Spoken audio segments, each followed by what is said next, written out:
Oh, good morning again.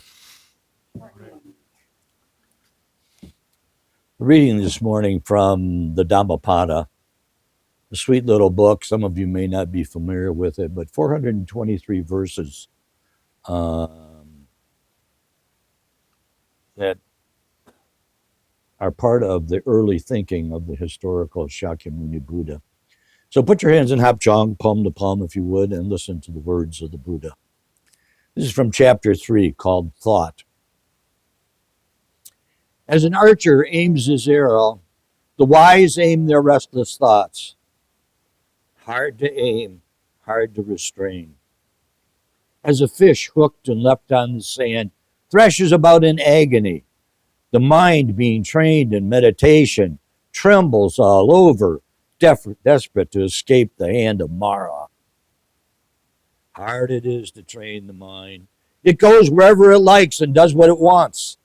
But a trained mind brings health and happiness. The wise, they learn to direct their thoughts. Those thoughts subtle and elusive, going wherever they choose. A trained mind brings health and happiness. Those who can direct their thoughts, those thoughts being unsubstantial and wander so aimlessly, they are freed from the bonds of Mara. They are not wise whose thoughts are not steady and minds not serene, who don't know Dharma, the law of life.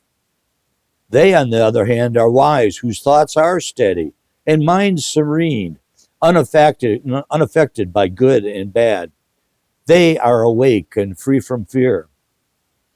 More than those who hate you, more than all your enemies, an undisciplined mind does greater harm. More than your mother, more than your father, more than all your family, a well-disciplined mind does greater good. End of the reading.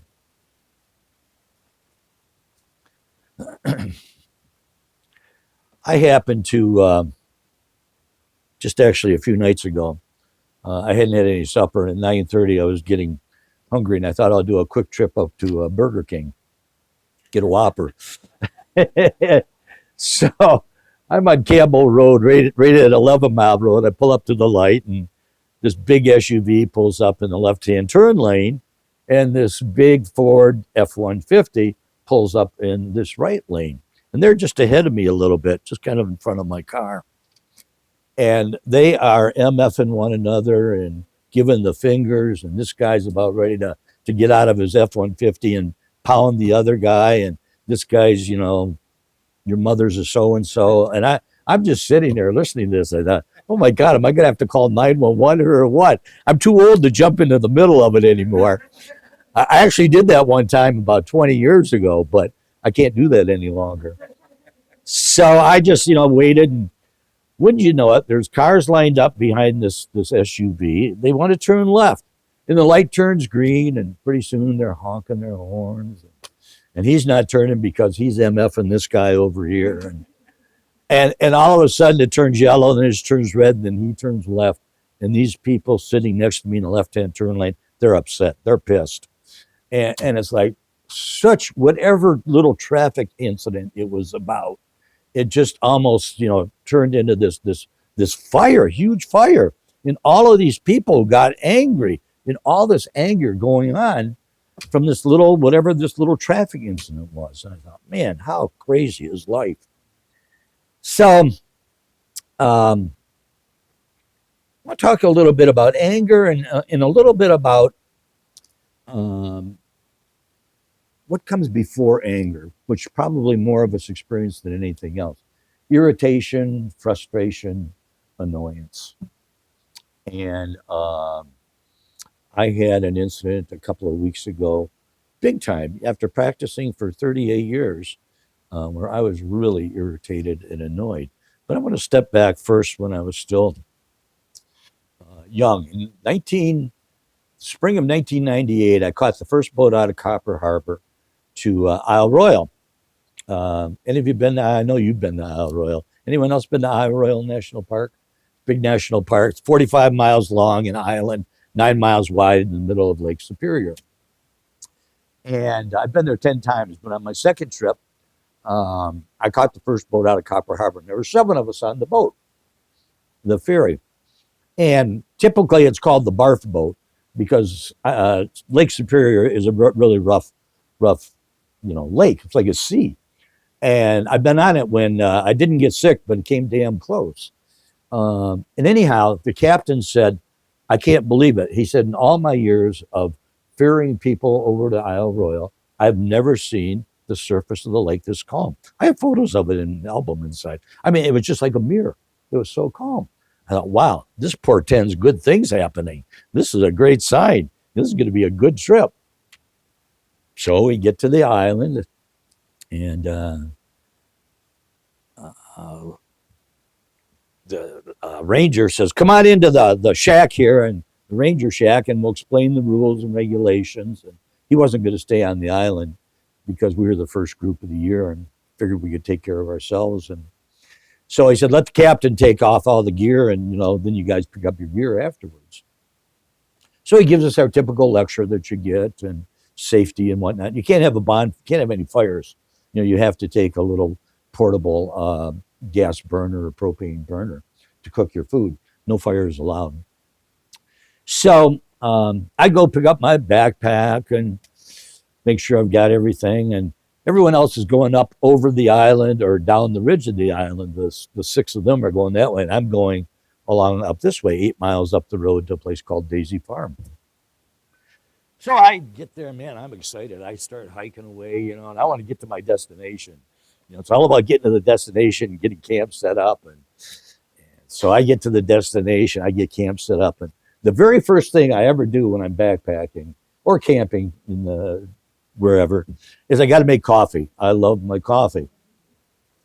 So I pull my instant coffee out, my taster's choice, and I pull my powdered milk out that I'm going to have with it. And I pull my burner out, and where's my fuel? I couldn't find my fuel. And I thought, oh my God, did I leave my fuel back at the ranger station? Because the fuel, the ferry captain has to put that in a special container for safety purposes. And they put it in a special place on the boat. I thought, my God, I don't remember grabbing my fuel. I was in such a hurry to get away that I don't have any fuel. Well, I'll go back in the morning. They'll have left it there. Not a problem. So I don't have any coffee. All my food requires, I've got these Knorr's pasta sides. I love those things. And they all require boiling water, to cook them. Damn, what am I going to do? Because I don't have any, can't boil water. So, fortunately, I brought a few protein bars, and I had dehydrated some apples and some bananas, and put them in little plastic bags. So I had a protein bar and some Lake Superior water after I filtered it. And I'll get up first thing in the morning. I won't even, have a protein bar. I'll just take off and walk the 8 miles back and get my gas, my fuel. And I go back there, and it is nowhere to be found. And there's the ranger, like I said, he didn't stay around. So talk about annoyance and frustration and anger at whoever, anger at myself for having forgotten, for wanting to get away so quickly, and anger at somebody not leaving it there. How could somebody walk off with don't they know what their own, gas container looks like, their fuel container? So I was ready to cry, to be real honest with you, because I was going to be gone for 8 days. And if I don't eat for 8 days, my protein bars were going to run out, and my dried fruit was going to run out. What am I going to do? So it started pouring rain on the way back, and so I walked back the 8 miles and, just moped, and I was pissed at myself and just kind of generally pissed at the world. What am I going to do? What to do? And so then I remembered the captain saying that he was going to be back in 4 days. He was going to bring another load of people over. Well, 4 or 5 people. And so I thought, I could make it 4 days, surely.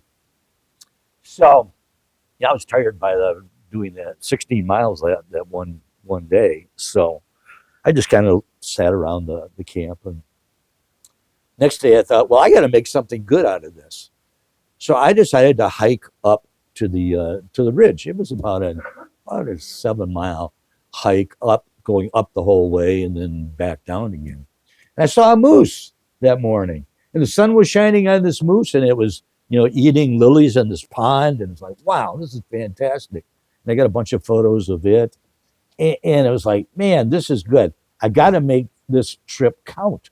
So I'm not going to be here for 8 days. So I'm only going to be here for 4 days if I can make that. And had a wonderful time, just a wonderful time. Fourth day, and I didn't know if the captain had room to take me back, but I was hoping that he would. I could talk him into it. I can smooth talk almost anybody. And so anyhow, I get fourth day, I leave early to make sure that I catch his boat. And I said, hey, here's what happened. And he said, I didn't take any fuel back, so I don't have it.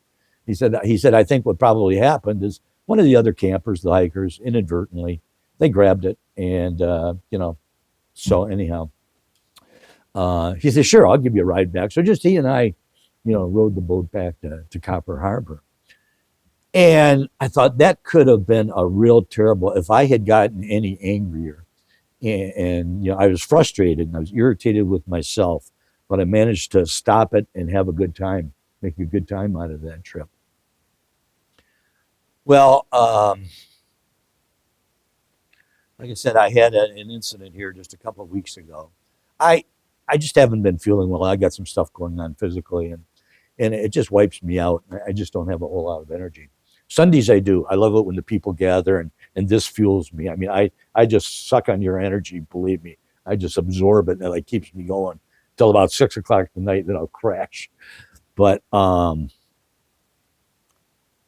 I didn't feel well. It was a Thursday night, and we're going to meet for meditation. And I came out here, and no one was showing up, and I'm like, oh, Buddha, maybe nobody will come tonight. That'll be great, because I just wanted to go in and sleep on the couch. That's where I sleep. I don't sleep in bed anymore. And well, sure enough, I mean, Yambo showed up. No offense, it was great. And Gregory here showed up, and it's like, okay, well, we got two people here, and I feel like shit, but I'm gonna, I'll stay out here with them. And all of a sudden, 7 people, college students, walk in. I had no idea anyone was coming, and they just walk in one after another, and I'm like, "Can I help you?" They said, "Yeah, we're here for your meditation class tonight." Meditation? What are you talking about? And I want to tell you, I was getting upset. They said, "Well, we take a Buddhism class at UD Mercy, your old place, and we've got to get a practical experience. So we're here to be with you tonight." I'm like, oh shit, it's just what I don't want tonight.